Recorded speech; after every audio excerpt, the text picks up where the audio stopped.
लेह में अब तक कर्फ्यू क्यों है? लद्दाख के हालात अब तक क्यों नहीं सुधरे? जुडिशियली इंक्वायरी की मांग पर आखिर क्यों खामोशी है? और कल सुप्रीम कोर्ट में क्या होना है? बहुत सारे ऐसे मुद्दे जिसका जवाब अब तक नहीं मिला।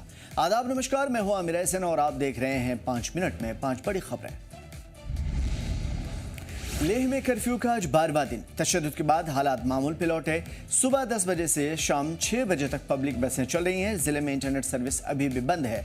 उधर लद्दाख के मामले में दिल्ली में एक मीटिंग हुई थी जिसमें कई बड़े लीडर शामिल हुए। इस दौरान सरकार को लद्दाख के मुतालबात लिखित तौर पर भेजने का फैसला किया गया और इसके साथ ही मीटिंग में शामिल लीडरों ने सरकार से अपील की कि लद्दाख के मामले को संजीदगी से लें। सज्जाद करगिल ने कहा कि 6 शेड्यूल के बगैर स्टेटहुड का कोई मतलब नहीं है। सरकार हमारी मांग को कानूनी शक्ल दे, क्योंकि नोटिफिकेशन के जरिए देने का कोई भी एतबार नहीं है, इसे कभी भी बदला जा सकता है।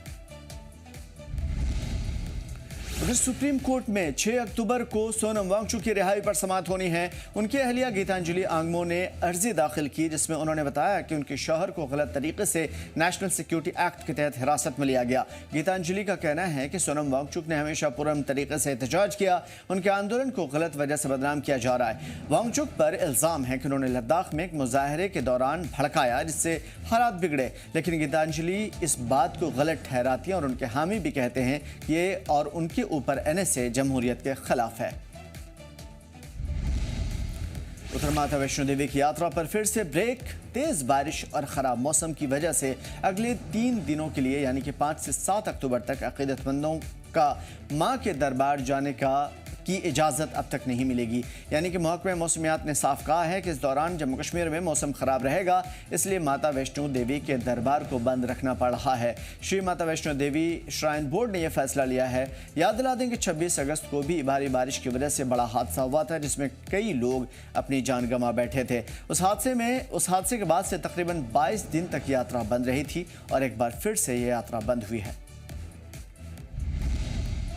उधर डिजास्टर मैनेजमेंट डिपार्टमेंट ने जम्मू कश्मीर के लिए अहम गाइडलाइन जारी की है और ये गाइडलाइन में मेट्रोलॉजिकल डिपार्टमेंट के नए अलर्ट के बाद सामने आया है। महकमे मौसमियात ने 5 से 7 अक्टूबर तक जम्मू कश्मीर में भी खराब मौसम का इम्कान जाहिर किया और इसी को ध्यान में रखते हुए डिपार्टमेंट ने ज़रूरी सावधानियां बरती और इन तमाम तर चीज़ों के लिए डूज और डोंट्स की लिस्ट जारी की है कि क्या करना है क्या नहीं।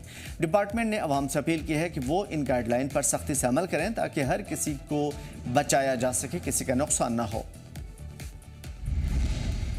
उधर एक बड़ी खबर, जम्मू कश्मीर क्रिकेट एसोसिएशन ने शनिचर को रणजी ट्रॉफी 2025-26 के लिए अपनी टीम का ऐलान किया है।